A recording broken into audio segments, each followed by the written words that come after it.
नमस्कार।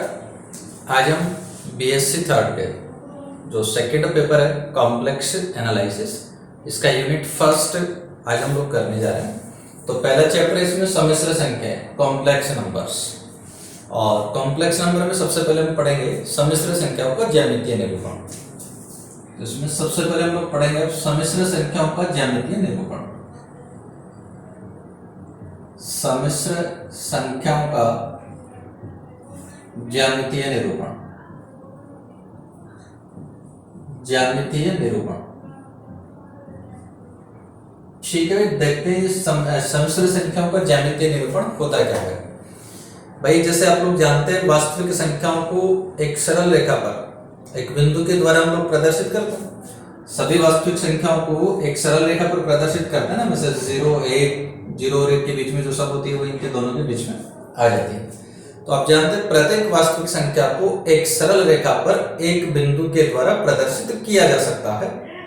अब जिस प्रकार से प्रत्येक वास्तविक संख्या को आप एक सरल रेखा पर एक बिंदु के द्वारा प्रदर्शित करते हैं, उसी प्रकार से हम प्रत्येक सम्मिश्र संख्या को भी एक समतल में एक बिंदु के द्वारा प्रदर्शित कर सकते हैं। अब सम्मिश्र संख्याओं को समतल में बिंदु के द्वारा प्रदर्शित करेंगे किस प्रकार से, वो देखिएगा आप लोग सामने। तो सबसे पहले क्या करते हैं, आप इस समतल में कोई भी दो लंबवत अक्ष आप लोग ले लेते हैं, जिनको कार्तीय रूप में अपन एक्स अक्ष और वाई अक्ष कहते हैं, ठीक है। तो सपोज ये O है, ये x है और ये y है। अब सपोज अपने पास में कोई एक सम्मिश्र संख्या है z, और सम्मिश्र संख्या z इक्वल टू है x प्लस आयोटा y, ठीक है। ये आपके पास में एक सम्मिश्र संख्या है z equal to x plus iota y। अब ये जो सम्मिश्र संख्या है, इसको आप एक बिंदु के द्वारा प्रदर्शित करते हैं, जो बिंदु आप लोग कार्तीय रूप में लिख देते हैं x y। तो इस समतल में जो भी बिंदु x y होगा, ये बिंदु x y इस सम्मिश्र संख्या z equal to x plus iota y को प्रदर्शित करेगा। जैसे मान लीजिएगा ये बिंदु है P, जिसका कोऑर्डिनेट है x y। तो ये बिंदु P जो x y है, यही रिप्रेजेंट करता है किसको, z को, यानी कि x प्लस आयोटा y को, ठीक है। और अब चूंकि इसमें देखिएगा जरा ध्यान से, इस बिंदु से आप लोग देख सकते हैं कि इसमें जैसे ही आप लोग y को 0 कर देंगे तो z बराबर x हो जाता है, यानी वास्तविक संख्या मिल जाती है ना। और चूंकि y का मान 0 है, इसका मतलब वो सारी संख्या जिनमें y का मान 0 होगा वो सब कहां होगा, x अक्ष पर। तो चूंकि सभी वास्तविक संख्याएं x अक्ष पर विद्यमान होंगी, इसलिए हम इस x अक्ष को कहेंगे वास्तविक अक्ष। x अक्ष को हम लोग क्या कहेंगे, वास्तविक अक्ष। इसी प्रकार से आप लोग देख सकते हैं, जैसे x का मान 0 करेंगे तो z बराबर आयोटा y, यानी कि शुद्ध काल्पनिक संख्या आपको मिलती है। तो जितनी भी शुद्ध काल्पनिक संख्याएं हैं वो सब y अक्ष पर आपको मिलेंगी। y अक्ष पर आती है सारी काल्पनिक संख्याएं, इसलिए हम y अक्ष को काल्पनिक अक्ष कहते हैं।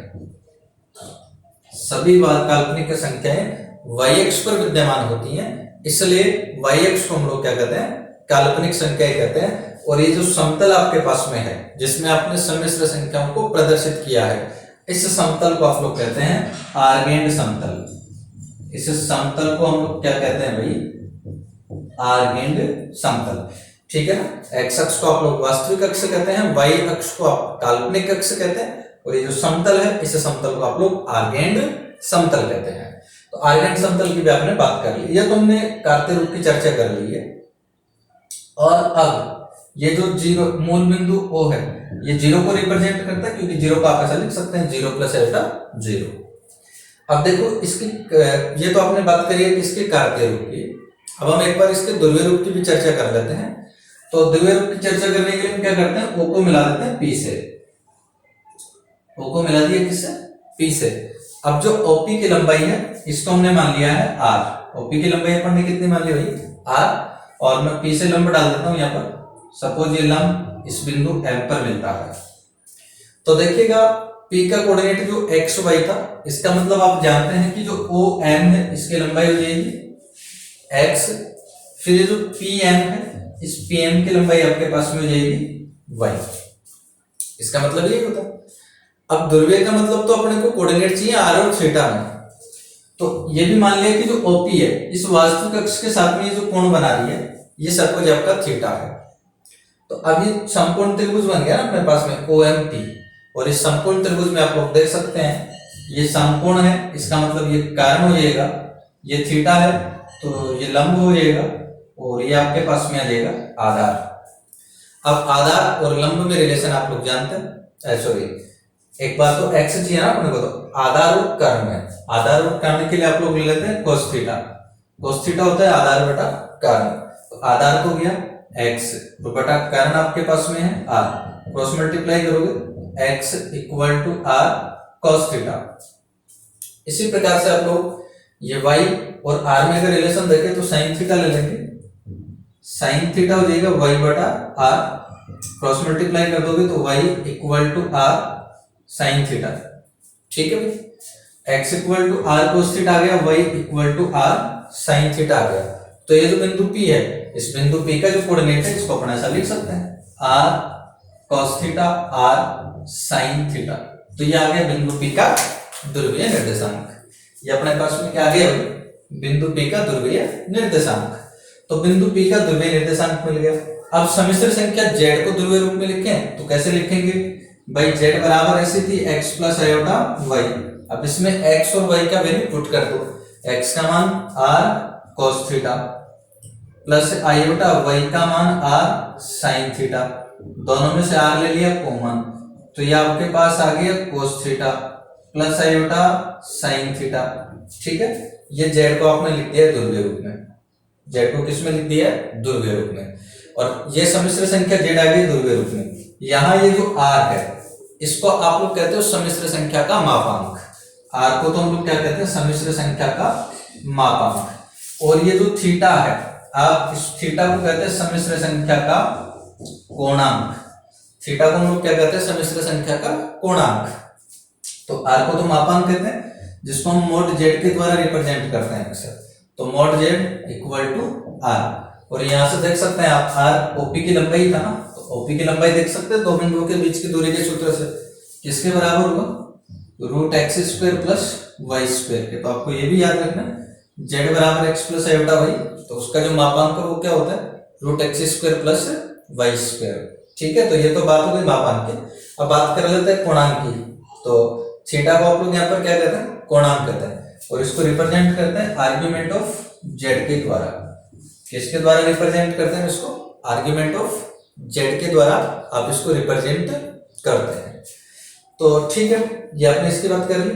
अब यहाँ ये जो देखिएगा ये जो दो समीकरण आपके पास में थे x equal to r cos theta और y equal to r sin theta, ये दोनों समीकरण आपको क्या काम आते हैं कोई भी सम्मिश्र संख्या को कार्तीय रूप से ध्रुवीय रूप में परिवर्तित करने के लिए। इन दो समीकरण की सहायता से आप लोग किसी भी सम्मिश्र संख्या को कार्तीय रूप से ध्रुवीय रूप में परिवर्तित कर सकते हैं। अब अगर आपको परिवर्तित करना हो ध्रुवीय रूप से कार्तीय रूप में तो फिर क्या करेंगे देखते हैं।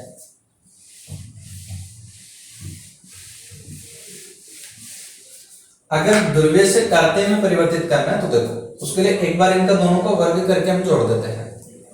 वर्ग करके जोड़ेंगे तो x square plus y square equal to, हाँ भाई आर स्क्वायर कॉमन हो जाएगा, तो cos square theta plus sine square theta क्या बन जाएगा 1। एक इक्वेशन तो ये आ जाएगा आपके पास में, और एक बार भाग दे लीजिए दो में एक का भाग देंगे तो आर से आर कैंसिल हो जाएगा, साइन थीटा बटा cos थीटा ये हो जाएगा टेन थीटा बराबर वाई बटा एक्स, या theta equal to tan inverse y बटा x equation number 4।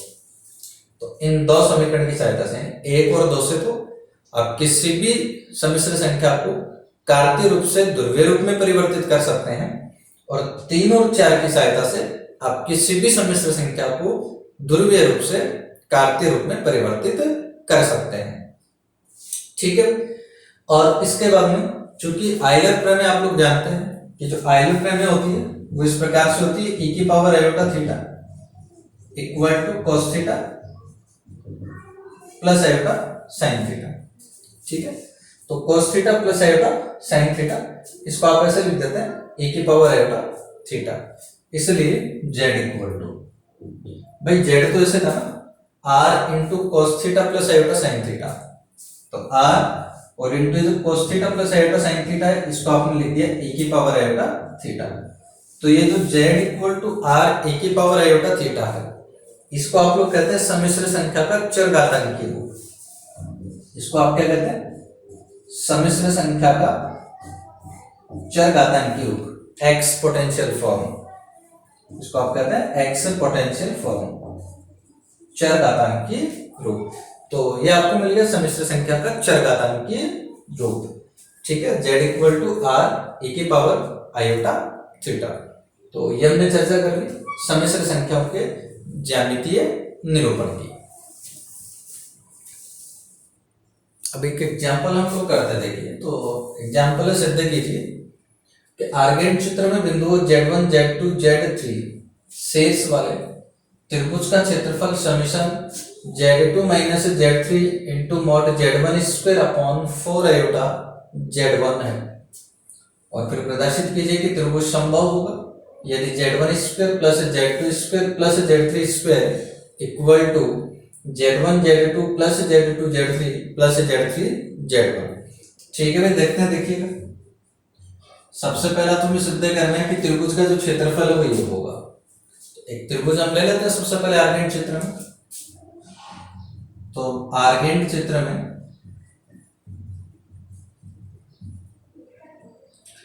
z1 z2 z3 कोई तीन बिंदु है। ये कोई तीन बिंदु आपने ले लिए। अब देखिए आर्गेन चित्र में z का मतलब होता है x प्लस आयोटा y। तो यहाँ जो z1 है मान लिया कि बराबर है x1 plus iota y1। z2 हमने ले लिया x2 प्लस आयोटा y2 और z3 हमने लिया है x3 प्लस आयोटा y3। ठीक है, z1 हो गया x1 plus iota y1, z2 है x2 प्लस आयोटा y2 और z3 है x3 प्लस आयोटा y3। ठीक है भाई, ये आपने ले लिया। अब यहां से देखिएगा हम त्रिभुज का क्षेत्रफल ज्ञात करेंगे और सिद्ध करेंगे कि जो त्रिभुज का क्षेत्रफल है वो ये वाला होगा। अब इसको करने के लिए आपको क्या करना है, देखिएगा भाई z1 का मतलब एक बिंदु है जिसका कोऑर्डिनेट है x1 y1, z2 का मतलब एक बिंदु है जिसका कोऑर्डिनेट है x2 y2, z3 का मतलब बिंदु है x3 y3। तो देखिए जब किसी त्रिभुज के शीर्षों के निर्देशांक आप लोगों को ज्ञात होता है तो त्रिभुज का क्षेत्रफल हम लोग जानते हैं वो क्या होता है। देखिएगा त्रिभुज का जो क्षेत्रफल है वो हम लोग जानते हैं, इस प्रकार से लिखते हैं 1/2। ठीक है, पहला बिंदु है x1 y1 1, फिर दूसरा बिंदु x2 y2 है इसलिए सारणिक में लिखते हैं x2 y2 1, तीसरा बिंदु x3 y3 है इसलिए सारणिक में आप लिखते हैं x3 y3 1। ये होता है आपके पास में त्रिभुज का क्षेत्रफल। अब त्रिभुज का जो क्षेत्रफल है वो आपको सिद्ध करना है कि ऐसा होगा, यहाँ एक्स वाई के टर्म्स में, जबकि आपको जो प्रूव करना है वो जेड के पदों में आ रहा है। तो हम इसको जेड में चेंज करने की कोशिश करेंगे और जेड का मतलब होता है एक्स प्लस आयोटा वाई। अब आयोटा वाई होता है इसलिए हम क्या करेंगे, इसको आयोटा से गुणा करेंगे। वाई के साथ में आयोटा चाहिए आपको तो आयोटा से गुणा भी कर दीजिए और आयोटा से भाग भी कर दीजिए। आयोटा से भाग करेंगे तो 1/2 आयोटा और आयोटा से जो मल्टीप्लाई करेंगे वो देखिए सारणिक में किसी भी संख्या को सारणिक से गुणा करने का मतलब होता है कि आप उसकी केवल एक पंक्ति या केवल एक स्तंभ को संख्या से गुणा कर दीजिए। तो यहाँ सारणिक को आयोटा से गुणा करने का मतलब क्या होगा कि आप सारणिक की किसी एक पंक्ति या एक स्तंभ को आयोटा से मल्टीप्लाई कर दीजिएगा। अब कौन से स्तंभ या कौन से पंक्ति को करेंगे, जिसमें सारे क्या हो, वाई हो। तो वाई सब किस में है, दूसरे स्तंभ में। तो दूसरे स्तंभ के प्रत्येक एलिमेंट को अपन आयोटा से मल्टीप्लाई कर देंगे यहाँ। तो यह आ जाएगा x1 x2 x3, फिर यहाँ हो जाएगा iota y1 iota y2 iota y3 और यह आ जाएगा 1 1 1। ठीक है, इक्वल टू 1/2 आयोटा। और अब देखिएगा जेड चाहिए हमें, जेड का मतलब x प्लस आयोटा वाई होता है। तो तो x प्लस आयोटा वाई बनाने के लिए देखिए यहाँ हम संक्रिया यूज कर लेंगे C2 में, दूसरे स्तंभ में यूज कर लेते हैं, और C2 में हमने संक्रिया यूज कर ली है C2 प्लस C1। तब देखिए डेल इक्वल टू क्या आ जाएगा आपके पास में 1/2 आयोटा। तो C1 को आप एज इट इज लिखोगे x1 x2 x3। अब C1 में आप लोग C1 और C2 को जोड़ के लिखेंगे, तो x1 प्लस आयोटा y1, फिर आ जाएगा x2 प्लस आयोटा y2, इसके बाद आ जाएगा x3 प्लस आयोटा y3, और तीसरा जो स्तंभ आपका एज इट इज आ जाएगा तो 1 1 1। ठीक है, हल कर दीजिएगा इसको। अब इसको हल करते हैं तो क्या मिलेगा देखिए,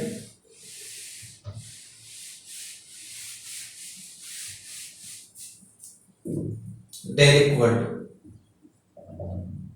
1/2 आयोटा x1 x2 x3। अब देखिए भाई x1 प्लस आयोटा y1 क्या बनेगा z1, x2 plus iota y2 z2, और x3 plus iota y3 z3, और ये 1 1। ठीक है सर, ये आ गया। अब इस सारणी का प्रसार कर लीजिएगा। प्रसार करेंगे तो क्या बनेगा देखिए 1/2 आयोटा, प्रथम स्तंभ के अनुदिश में इसका प्रसार कर रहा हूं भाई। तो प्रथम स्तंभ से प्रसार करेंगे तो सबसे पहले x1 आएगा, और इंटू z2 x1 जब लेंगे तो देखो x1 पहली पंक्ति और पहले स्तंभ में, तो इनको छोड़ देंगे आप लोग, तो आ जाएगा z2 माइनस z3। फिर इसके बाद में x2 को लेते हैं तो माइनस x2, फिर ये दूसरी पंक्ति पहले स्तंभ आप छोड़ देंगे तो आ जाएगा z1 माइनस z3, या इसको अगर प्लस x2 कर दो तो फिर यहां आप लिख सकते हैं z3 माइनस z1, है ना, माइनस कॉमा लेकर के।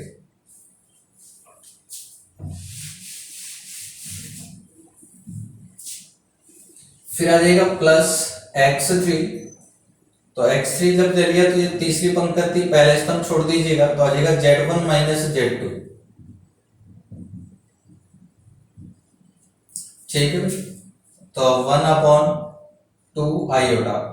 अब देखिए ये जो प्रसार आपने ज्ञात किया है इसको मैं अगर संक्षिप्त में लिखना चाहूं तो देखो इसमें 3 पद है, तो संक्षिप्त में आप इसको ऐसे लिख सकते हैं समीशन। तीनों पद लिखने की कोई आवश्यकता आपको है नहीं, संक्षिप्त समीशन अगर लगा दिया तो बस केवल एक पद लिख दीजिएगा। तो ये पहला पद लिख दिया x1 into z2 minus z3, और समीशन लगा दिया ना, तो समीशन लगा के एक पद लिख दो, फिर आगे वाले पद लिखने की आपको आवश्यकता नहीं होती है। तो इसको संक्षिप्त में अपन ऐसा लिख सकते हैं।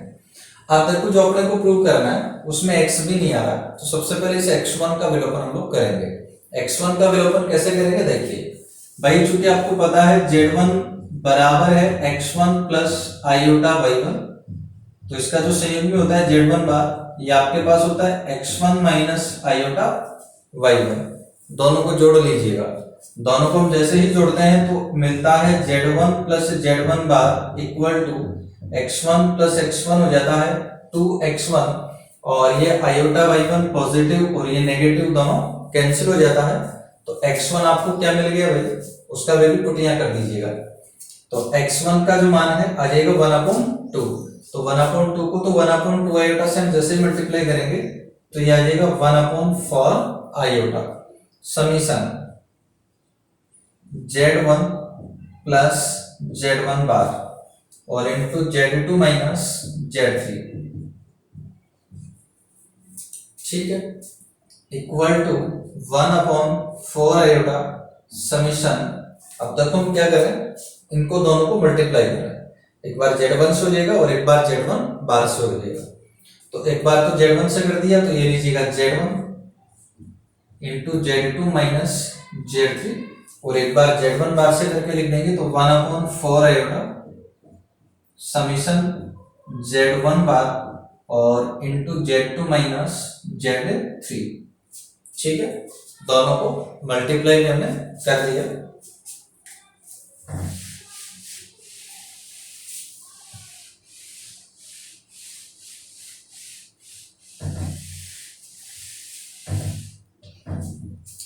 अब देखिएगा ये वाला जो है summation Z1 into Z2 minus Z3 ये आपके पास में जीरो हो जाता है। जीरो क्यों हो जाता है देखिएगा भाई, ये जो है ना summation Z1 into Z2 minus Z3, इस समीशन का प्रसार अगर करें तो तीन पद मिलते हैं अपने को। पहला पद तो होगा Z1 into Z2 minus Z3, दूसरा पद होगा Z2 into Z3 minus Z1, और तीसरा पद होगा Z3 into Z1 minus Z2। तीनों को आप जैसे हल करते हैं तो ये हो जाता है आपके पास में जीरो। तो ये पहले वाला जो भाग है ये आपके पास में जीरो हो जाएगा, तो आ जाएगा 1/4 आयोटा। अब ये आपके पास में बचेगा समीशन Z1 बार और into Z2 minus Z3, Z2 minus Z3, ठीक है 1/4 आयोटा। अब देखिए आपको जो प्रूव करना है उसमें Z2 माइनस Z3 तो ठीक है, लेकिन यहाँ आपके पास में क्या हो रहा है भाई, मॉड Z1 स्क्वायर। तो आप मॉड Z1 स्क्वायर के लिए देखो हम क्या करेंगे, इसको Z1 से गुणा भी करेंगे और Z1 से डिवाइड भी करेंगे। तो समीशन Z1 से गुणा कर दिया तो Z1 बार और भाग कर दिया तो बटा Z1 into Z2 minus Z3 equal to 1/4 आएगा समीशन।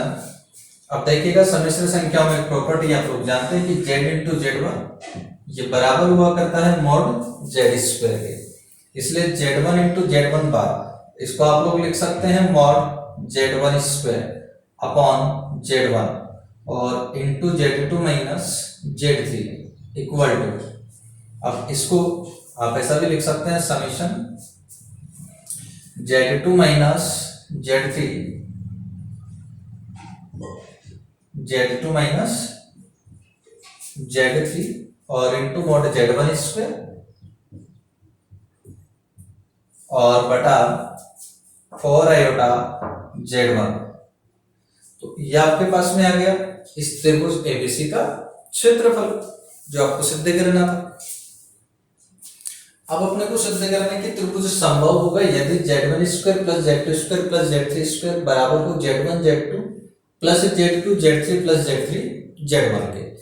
तो अब देखिएगा ये त्रिभुज था आपके पास एबीसी, त्रिभुज एबीसी आपको सिद्ध करना है कि ये संभव होगा यदि ये होगा। तो देखो ए का कोऑर्डिनेट यहाँ Z1 है, बी का कोऑर्डिनेट यहाँ Z2 है और सी का जो कोऑर्डिनेट है ये Z3 है, ठीक है भाई। अब देखते हैं देखो क्या बनता है। तो त्रिभुज एबीसी संभव है यदि, त्रिभुज एबीसी संभव है यदि, त्रिभुज एबीसी संभव है यदि। अब देखो त्रिभुज एबीसी संभव होगा कब होगा, यदि इसकी तीनों भुजाएं समान तो AB equal to BC equal to AC। अब देखो ABI तो समिश्र संख्याओं में अगर कोई दो बिंदुओं के बीच की दूरी अगर ज्ञात करनी होती यानी उसका मापांक करता, अभी देखा था हमने समिश्र संख्या की ज्यामितीय निरूपण में, तो यहाँ AB की जो दूरी है ये होगी मॉड Z2 माइनस Z1, ये आपके पास हो जाएगी mod Z2 minus Z1 equal to BC हो जाएगी आपके पास में Z3 minus Z2 equal to AC होगी मॉड Z3 माइनस Z1, ठीक है। अब ये इक्वेशन नंबर फर्स्ट हो गया आपके पास में। अब एक बार तो थोड़ा हल कर लेते हैं इसको, दोनों पक्षों का वर्गफल कर लेते हैं। वर्ग कर लेंगे तो ये आपके पास में हो जाएगा मॉड Z2 माइनस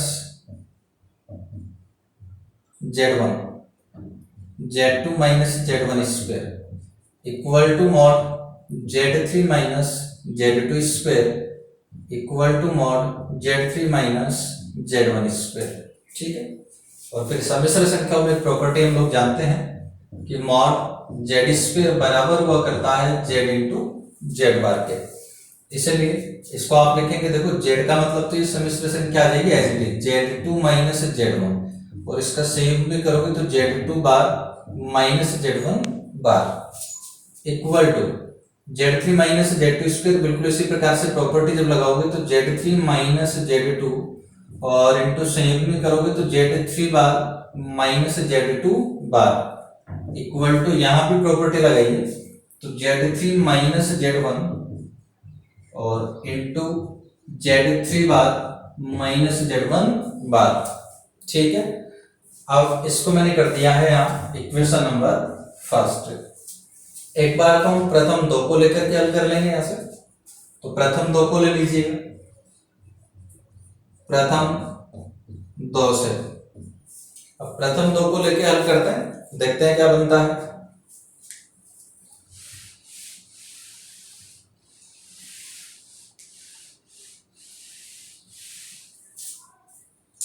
प्रथम दो को जब लेंगे तो Z2 minus Z1 into Z2 bar minus Z1 bar equal to Z3 minus Z2 into Z3 bar minus Z2 bar, तो Z2 माइनस Z1 और फिर यहां से इसको बटा में ले लेंगे अब Z3 बार माइनस Z2 बार, इसको बटा में ले लिया तो Z3 bar minus Z2 bar equal to, इधर आपके पास में बचा है Z3 माइनस Z2 और फिर बटा में आपके यहां से इसको हटा देंगे, दाईं तरफ लेंगे तो बटा में आ जाएगा Z2 बार माइनस Z1 बार।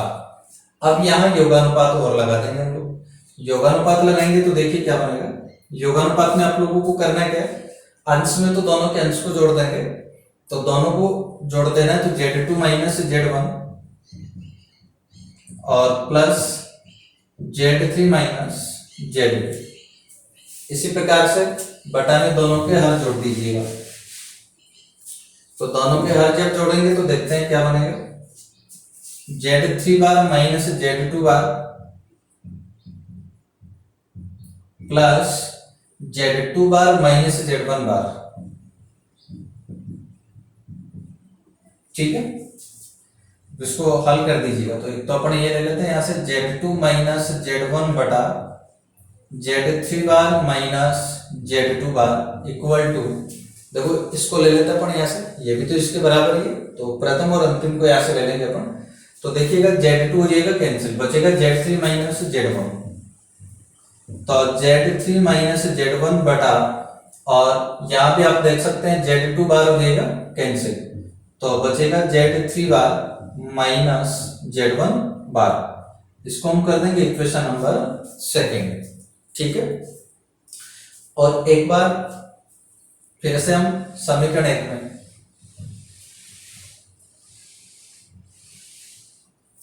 अब समीकरण एक के अंतिम दो से ले लेंगे एक बार, तो समीकरण एक के अंतिम दो पदों से अंतिम दो पदों से अंतिम दो को लीजिएगा, देखो अंतिम दो को लेंगे तो इतना आ गया Z3 minus Z2 into Z3 bar minus Z2 bar equal to Z3 minus Z1 और into Z3 bar minus Z1 bar, equation number हो गया थर्ड। अब 2 और 3 को कर दीजिए मल्टीप्लाई,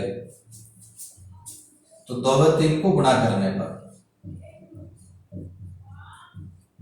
2 और 3 को गुणा करने पर, ठीक है, 2 और 3 को मल्टीप्लाई करके देखते देखिए क्या बनेगा। देखो जैसे इधर से मल्टीप्लाई करोगे तो देखो Z3 बार माइनस Z2 बार बटा में है, ये ऊपर है गुणा में, तो ये Z3 बार माइनस Z2 बार हो जाएगा कैंसिल, बचेगा आपके पास Z2 माइनस Z1 और इंटू समीकरण 2 से आएगा Z3 माइनस Z2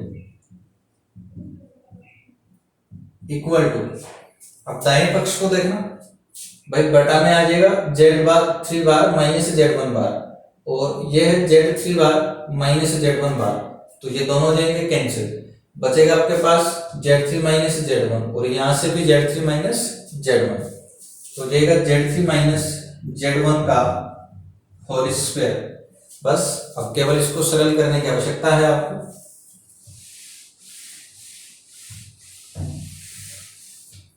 अब इसको सरल करिए, देखो क्या बनेगा, इनको दोनों को मल्टीप्लाई कर लीजिए तो आ जाएगा Z2 Z3, फिर Z2 को Z2 से करेंगे तो minus Z2 square minus Z1 Z3, फिर plus Z1 Z2 equal to, इसका प्रसार कर दीजिए a माइनस बी का होल स्क्वायर से, तो आ जाएगा Z3 square minus 2 Z1 Z3 plus Z1 square. अब पक्षांतरण करिए और व्यवस्थित कर लीजिएगा। तो पक्षांतरण कर रहे हैं, एक बार तो इधर से आपके पास में है Z2 Z3 अब देखो ये माइनस Z1 Z3 है, इसका आप लोग पक्षांतरण कर लेंगे प्लस 2 Z1 Z3, तो बचेगा प्लस Z1 Z3, इसके बाद है plus Z1 Z2 equal to, इधर से आपके पास में आ गया Z1 स्क्वायर, इसका Z2 स्क्वायर का कर दो पक्षांतरण, तो ये हो जाएगा प्लस Z2 स्क्वायर और यहां से प्लस Z3 स्क्वायर, यानी कि ये आपके पास में आ गया Z1 square plus Z2 square plus Z3 square equal to क्या बन गया अभी, ये Z1 Z2 plus Z2 Z3 और प्लस Z3 Z1। ठीक है, ये आपको सिद्ध करना था। ठीक है।